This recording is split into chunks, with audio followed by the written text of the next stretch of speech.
नमस्कार, आदाब। Crime petrol सतर्क के आज के एपिसोड में मैं अनूप सोनी आप सबका स्वागत करता हूं। हमारा देश अब लॉकडाउन से अनलॉक की दिशा में बढ़ रहा है। लॉकडाउन के दौरान जब हम अपने घरों में महफूज बैठे थे, उसी दौरान हमारे ये फ्रंट लाइन वॉरियर्स अपनी जान की परवाह किए बगैर पूरी निष्ठा के साथ अपनी ड्यूटी निभा रहे थे। क्राइम पेट्रोल और सोनी एंटरटेनमेंट की टीम इन सभी वॉरियर्स का तहे दिल से शुक्रिया अदा करती है। कोविड-19 के खिलाफ इस जंग में इनका योगदान अमूल्य है। लॉकडाउन के दौरान हमारी जिंदगी मानो रुक सी गई थी। जहां पूरी दुनिया कोरोना के मरीजों के आंकड़ों से परेशान थी, वहीं दूसरी तरफ एक जिंदगी ऐसी भी थी जिसे बिल्कुल एहसास भी नहीं था कि उसके आसपास क्या घट रहा है, और वो थी शांभवी। शांभवी की जिंदगी मानो पहले से ही किसी कैद में बसर हो रही थी, लेकिन शांभवी की जिंदगी हमेशा से ऐसी नहीं थी। बॉबी, इस बार के सेमेस्टर में 90% आए हैं। देखना अगली बार ना तेरा नाम भी इस बोर्ड पर होगा, फिर तो पार्टी देगी ना। पार्टी? पहले ये बोर्ड देख मानसी, पिछले 10 साल में सबसे हाईएस्ट मार्क किसके हैं? शांभवी चौरसिया 99.34%, 2018-19। वाह यार, तुम दोनों बहनों तो स्कॉलर हो, और तेरी बड़ी बहन ना तुझसे भी आगे है। यही तो प्रॉब्लम है, पूरी लाइफ दीदी के अचीवमेंट्स में ना मेरे एफर्ट्स तो कहीं दिखाई नहीं देते। चल आओ। क्या बोल रही है तू?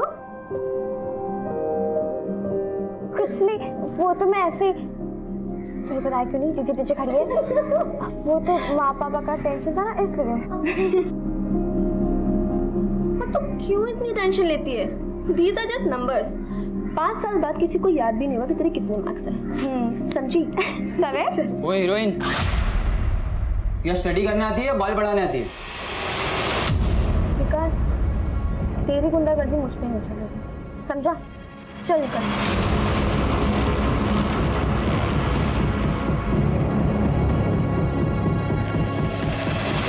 दीदी, जो हुआ उसमें तुम्हारी गलती नहीं थी ना, मैं समझा दूंगी माँ पापा को। अरे माँ पापा तो ठीक है यार, मुझे टेंशन दादी की है।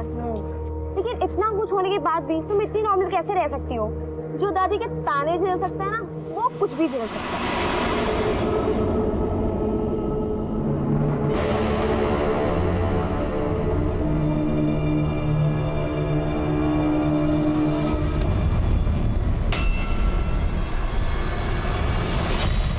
शांभवी, इधर आ, इधर आ तू।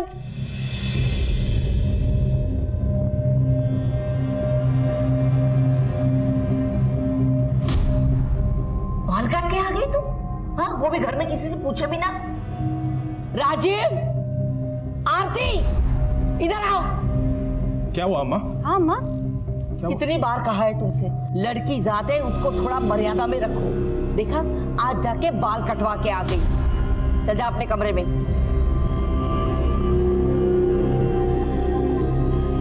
कह देती हूँ, ये लड़की एक दिन हम सबको खून के आंसू रुलाएगी, याद रखना। माँ, पापा, अब दादी कुछ कहते क्यों नहीं हो? वो इतने ताने क्यों देती है? बेटा, अब दादी की बात को दिल पे नहीं लेती। कैसे ना लगाऊं पापा, अभी से स्कूल से आए हैं, उनको जो कहना होता कह देती, लेकिन अच्छे से खाना तो खा लेने देती। नहीं बॉबी, मुझे बिल्कुल भी भूख नहीं, मैं बाद में खाऊंगी। माँ, चमन चाचा का खाना दे दो, मैं उनको दे के आती हूँ। अच्छा ठीक है, चल। पर तुमने बाल क्यों कटवा दिए? बताना तो बाद में बताऊंगी। बॉबी, तू चल रही मेरे साथ? नहीं दीदी, मेरे सर में बहुत दर्द हो रहा है, आप जाओ। चल आराम करते हैं। बॉबी, जा दीदी को बुला के ला।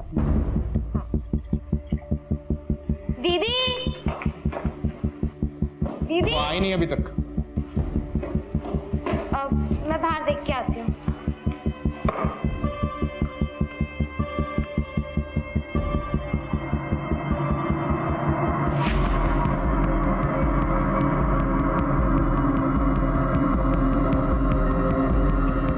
बाहर तो नहीं है?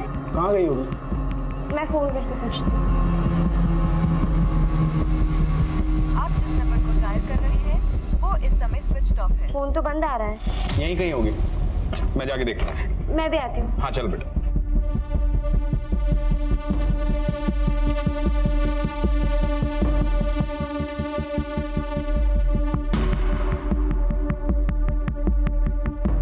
चमन, वो मेरी बेटी शांभवी आई थी क्या यहाँ? हाँ साहब, रोज की तरह खाना दिया, बढ़िया खाना था। किस तरफ गई हो? घर की तरफ। मिली शांभवी? बहुत जगह ढूंढा, कहीं नहीं मिली। हमें पुलिस में रिपोर्ट करवानी होगी। पागल हो गया है तू राजीव? इतनी छोटी सी बात के लिए पुलिस में जाएगा? कोई जरूरत नहीं है। यही कहीं गई होगी, अपने दोस्त के पास आ जाएगी। लेकिन माँ, कितनी बार कहा है तुमसे, लड़की जात है, काबू में रखो। पर मेरी बात सुनता कौन है? गई होगी कहीं पे मुंह फुलाकर।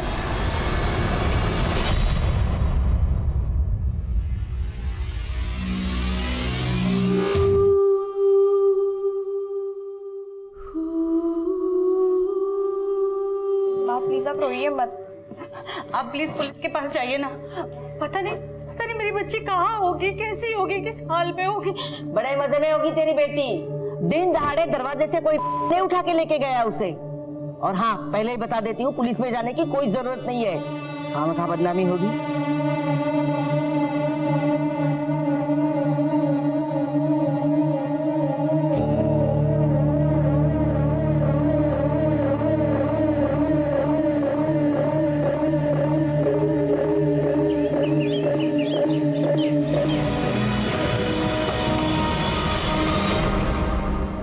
जी बोलिए। क्या ये राजू चौरसिया का घर है? हम मैं ही राजीव चौरसिया हूँ।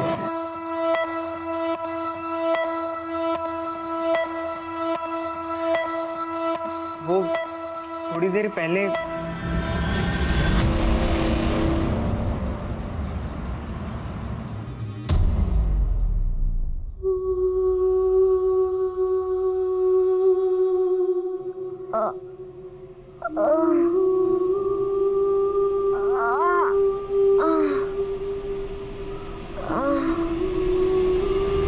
पुलिस कंप्लेन नहीं करनी है तो मत करिए, लेकिन उसको हॉस्पिटल लेकर के चलिए, बहुत खून बह रहा है उसका। काम करते हैं, वो शांभवी को डॉक्टर श्याम के पास ले चलते हैं। दोस्त है मेरा, बात बाहर भी नहीं जाओ।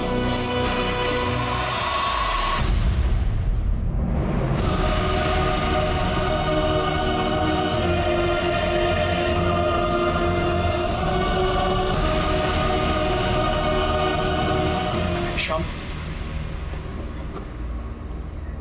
राजीव शांभवी का गैंग रेप हुआ है।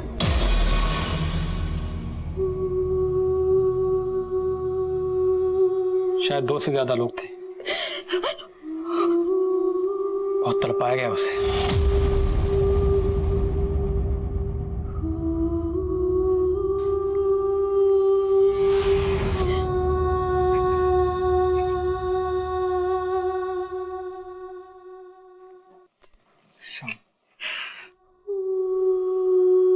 ये बात किसी को मत बताना,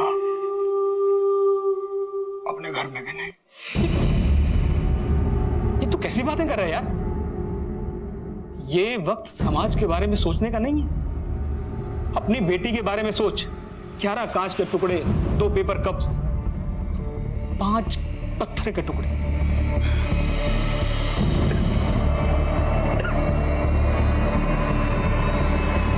राजीव, तू और मैं अंदाजा भी नहीं लगा सकते कि किस दर्द से गुजरी होगी वो बेचारी। मैंने अपने इतने सालों के करियर में ऐसी दरिंदगी, ऐसी हैवानियत नहीं देखी। राजीव, मैं एक डॉक्टर होने के साथ साथ तेरा दोस्त भी हूं। मेरी बात मान, पुलिस स्टेशन जा, रिपोर्ट लिखा और अपने बाप होने का फर्ज निभा। आप टेंशन मत लीजिए, एफआईआर तो हो जाएगा। बस अपनी बेटी को थाने ले आइए रिपोर्ट लिखाने के लिए। साहब, मेरी बेटी की हालत बहुत नाजुक है, वो यहाँ तक नहीं आ सकती। चलेगा। वैसे आपकी बेटी आपको मिली कहाँ से थी? हुमायूं नगर से एक औरत आबिदा और उसके बेटे ने मदद की। ठीक है, वो तो हम पता लगा ही लेंगे, लेकिन कुछ और डिटेल्स चाहिए होगी हमें। साहब, सब कुछ तो बता दिया आपको। हाँ हाँ, अभी तक जो आपने बताया अपने मन से बताया, लेकिन अभी जो हम सवाल पूछेंगे उसका जवाब दीजिए। अब आपने बताया कि आपकी बेटी परसों गायब हुई थी। जी। कमाल करते हैं राजीव साहब, पहले आना था ना रिपोर्ट लिखाने के लिए, इतना टाइम क्यों लगाया? साहब, बेटी का मामला है, ये पहली गलती है आपकी। अगर आप पहले आ जाते तो केस अब तक सॉल्व हो चुका होता। खैर छोड़िए, अब आगे से ध्यान रखिएगा, बात को बाहर मत जाने दीजिएगा। बाहर मतलब समझे ना, मीडिया उडिया में।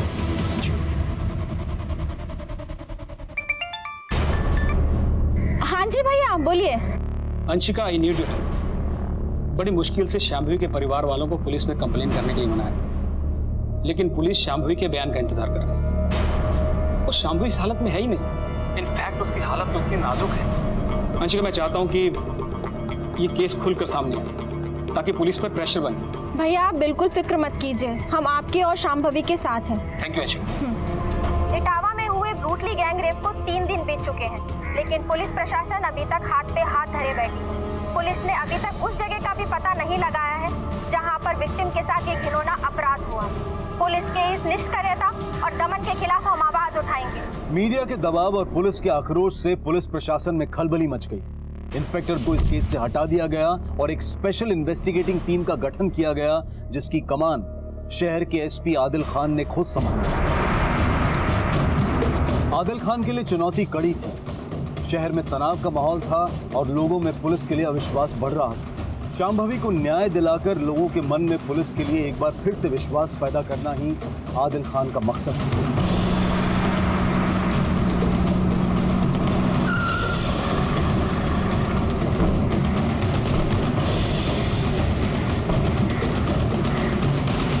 अब क्या बचा है यहाँ? और ज्यादती करना बाकी रह गया था क्या? राजीव जी, मैं यहाँ पर आपके जख्म को रेतने नहीं आया। यकीनन हमारे डिपार्टमेंट से कोई चूक हुई है, उसी को सुधारने आया। आपकी बेटी शांभवी को इंसाफ दिलाने आया। खुद एक बेटी का बाप हूं, इसलिए आपकी तकलीफ को समझ सकता हूं।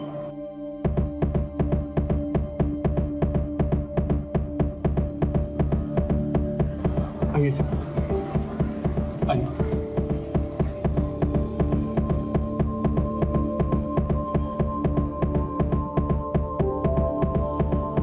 शांभवी बेटा,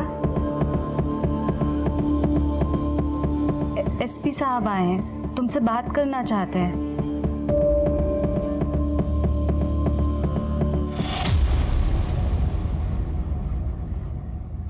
डरो मत बेटा, ये नए अफसर है, हमारी मदद करना चाहते हैं। शांभवी बेटा, मुझे पता है तुम्हारे लिए आसान नहीं होगा, लेकिन बेटा उस दिन जो हुआ, क्या वो तुम एक बार फिर से बता सकती हो? शांभवी बेटा, रहने दीजिए, इट्स ओके, मैं बाद में आऊँ।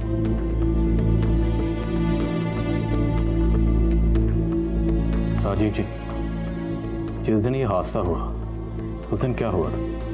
आई मीन एग्जैक्टली क्या हुआ था? सर, पिछले कई सालों से शांभवी दीदी हमारे कॉलोनी में आगे बैठने वाले भिखारी चमन चाचा को खाना देती थी। हर रोज की तरह उस दिन भी वो खाना देने गई थी। हम सब दीदी का इंतजार कर रहे थे, लेकिन वो लौटी ही नहीं।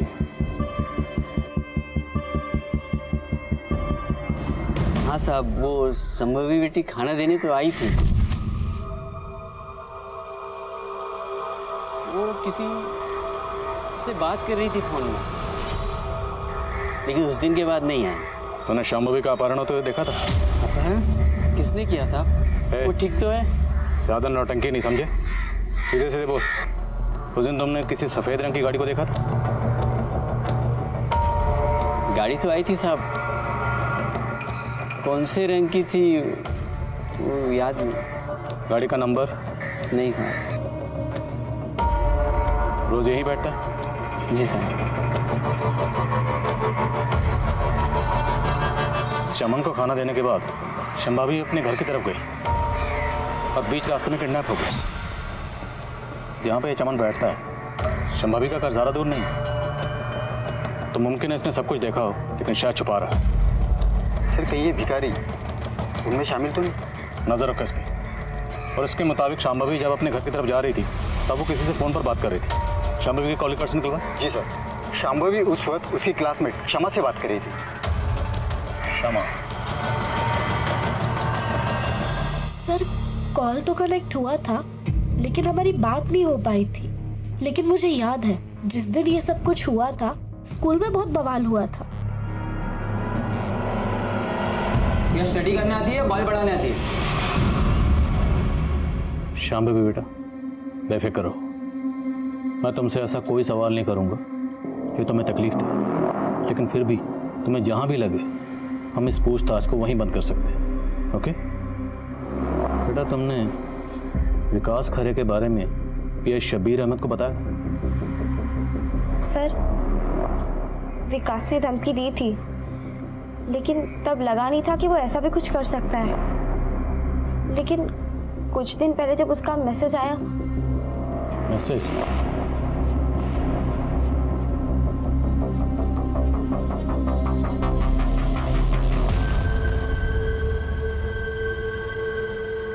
वीरेंद्र सर,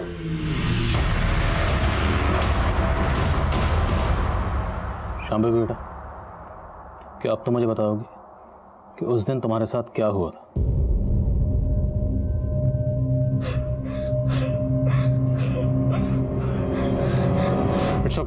इट्स ओके बेटा, रिलैक्स रिलैक्स, कोई बात नहीं, स्ट्रेस मत लो।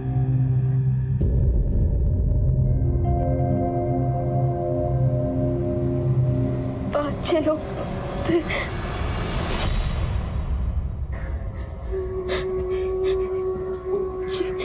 जिन्होंने मेरा कि मैं चिल्लाती नहीं। तुम मदद के लिए चिल्लाती रहे, किसी ने तुम्हारी आवाज नहीं सुनी?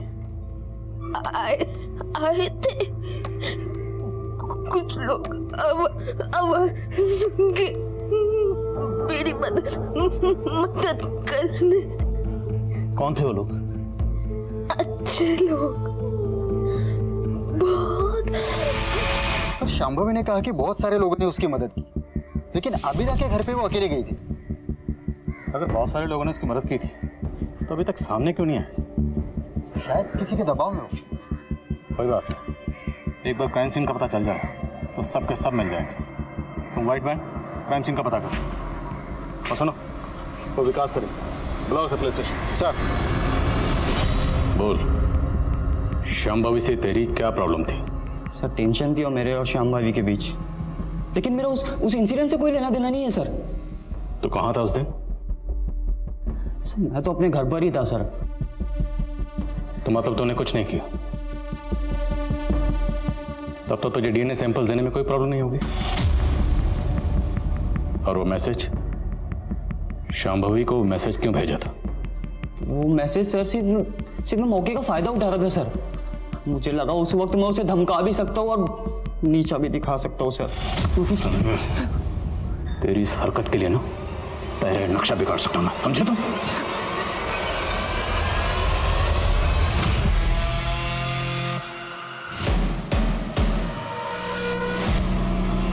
हुमायूं नगर का सीसीटीवी फुटेज है। इसमें एग्जैक्टली उसी मॉडल की व्हाइट वैन दिख रही है जिसका जिक्र शांभवी ने किया था। ये वैन 3:32 पर निकलती है और 7:35 पर रिटर्न आई। पता चला ये वैन किसकी है? नहीं सर, नंबर प्लेट क्लियर नहीं है। पता करो शहर में किस किस के पास इस मॉडल की सफेद वैन, एक से पूछताछ करो। एक और बात सर, ये एरिया आबिदा के घर से ज्यादा दूर नहीं है। तो पक्का क्राइम सीन भी आबिदा के घर के आसपास ही।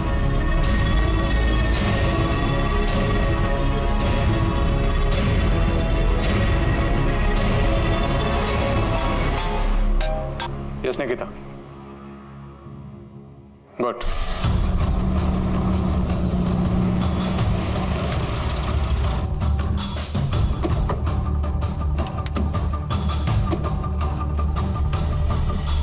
क्राइम सीन के आसपास के लोगों से बात हुई, लेकिन कुछ खास हाथ नहीं लगा।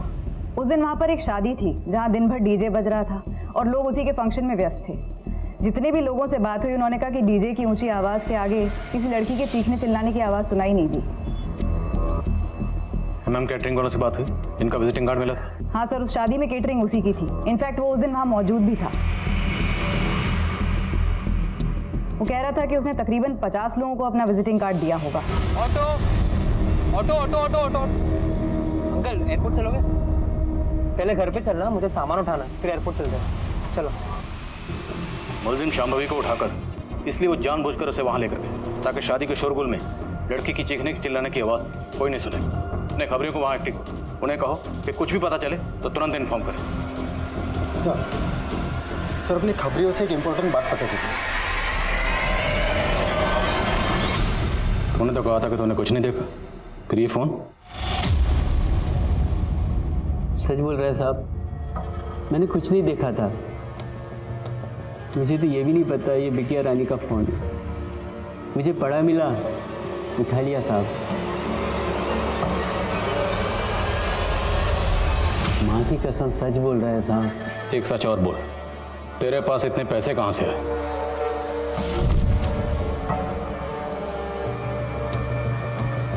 वो साहब मेरी एक झुग्गी है,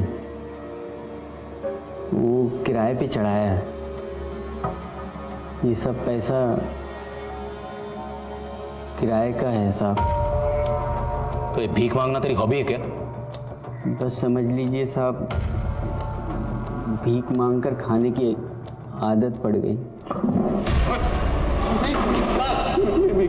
पुलिस को बेवकूफ समझा तूने? सीधे सीधे बोल, शांभवी के अपहरण से तेरा क्या लेना देना? मेरा कोई लेना देना नहीं है साहब। पिछले कई सालों से वो हर दिन खाना खिलाती है मुझे। आप चाहो तो साहब ये सारे पैसे आप ले लीजिए, मैं खुशी खुशी दे दूंगा साहब। बस आपसे एक विनती है, उसके गुनाहगारों को सजा दिलवा दीजिए साहब, यही विनती है।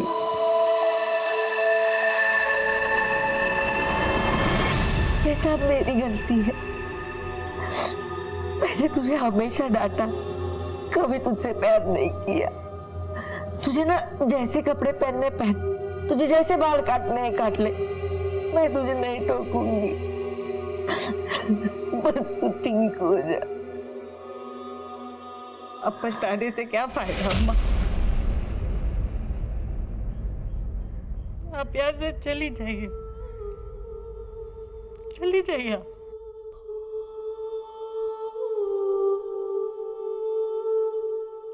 सर डंप डेटा से कुछ भी ठोस हाथ नहीं लगा है। उस एरिया में कई टावर्स होने की वजह से हमें ऐसे बहुत सारे नंबर्स मिले जो उस दिन वहां मौजूद थे, लेकिन विकास खरे का फोन उस एरिया में एक्टिव नहीं था। हो सकता है वो अपना फोन घर पे छोड़ के गया। फॉरेंसिक से कोई अपडेट? जी सर, क्राइम सीन से मिले बॉटल के टुकड़े और विक्टिम की बॉडी से मिले कांच के टुकड़े मैच हो गए। फॉरेंसिक ने क्राइम सीन से जो कपड़े उठाए थे उससे भी डीएनए एक्सट्रैक्ट कर लिया है। नेक्स्ट वीक तक ये रिपोर्ट भी आ जाएगी कि विक्टिम की बॉडी से मिले डीएनए और कपड़ों से मिले डीएनए मैच होते हैं या नहीं। अगर हम अपनी तहकीकात का रुख उल्टा कर दें तो? मतलब sir? I mean, other way round. अभी तक हम विक्टिम से बाकी लोगों के डॉट्स जोड़ रहे हैं। अगर हम इसका उल्टा करें, डंप डाटा में जितने भी लोगों के नंबर मिले हैं उनके प्रोफाइल चेक करें, उसमें ये चेक करें कि उनमें से वो लोग कौन हैं जिनका विक्टिम शांभवी से कोई ना कोई कनेक्शन है। चांस लेकर देख सकते हैं सर। MM कैटरर्स से कोई अपडेट? हाँ सर, 7 ऐसे लोगों का पता चला है जो उस दिन शादी में वहाँ मौजूद थे और जिन्होंने MM कैटरर्स को बाद में कांटेक्ट किया अपने यहाँ किसी फंक्शन के लिए भी। नजर रखो, कुछ भी अटपटा लगे उठा लो। सर गुटके से कुछ ज़्यादा पता नहीं चला, लेकिन अपने खबरियों ने बताया कि जिस कार का यूज रेप केस में हुआ था वैसे ही कार का पता चला है।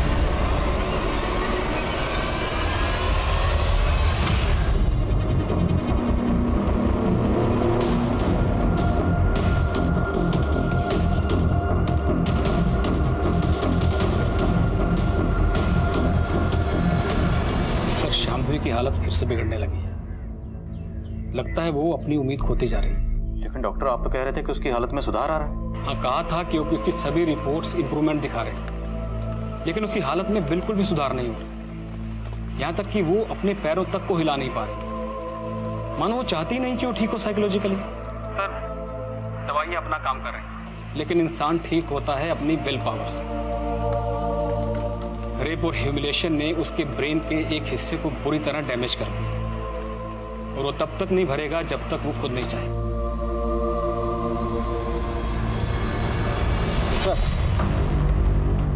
सर उस व्हाइट कार की डिटेल्स आरटीओ से आ गई है। वो कार पहले फैज शेख नाम पे रजिस्टर्ड थी, लेकिन फैज अभी दुबई चला गया।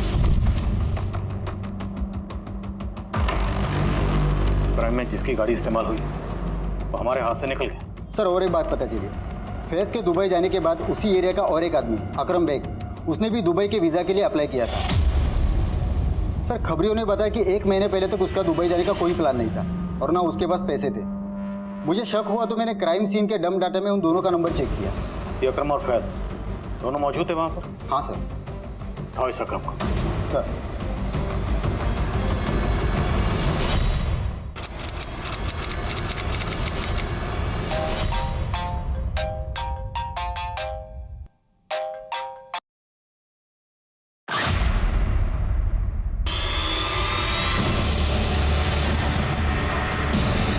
शांभवी के सभी गुनहगार इस वक्त सलाखों के पीछे हैं, लेकिन अफसोस इस बात का है कि ये दिन देखना शांभवी के नसीब में नहीं था। शांभवी एक बहुत ही होनहार और साहसी लड़की थी, एक उज्जवल भविष्य उसके सामने था, लेकिन कुछ लड़कों की भद्दी सोच और हैवानियत ने उसकी जिंदगी तबाह कर दी।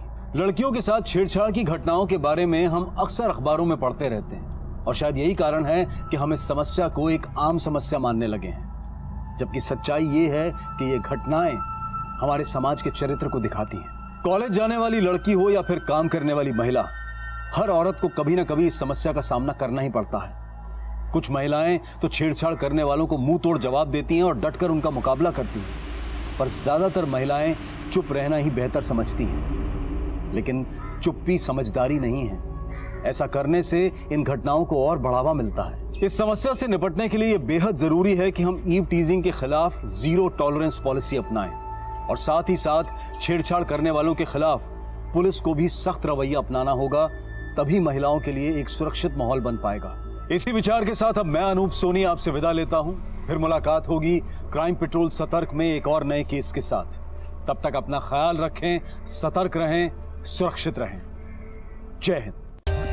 For more updates, subscribe to our channel, click the show links and enjoy watching the videos.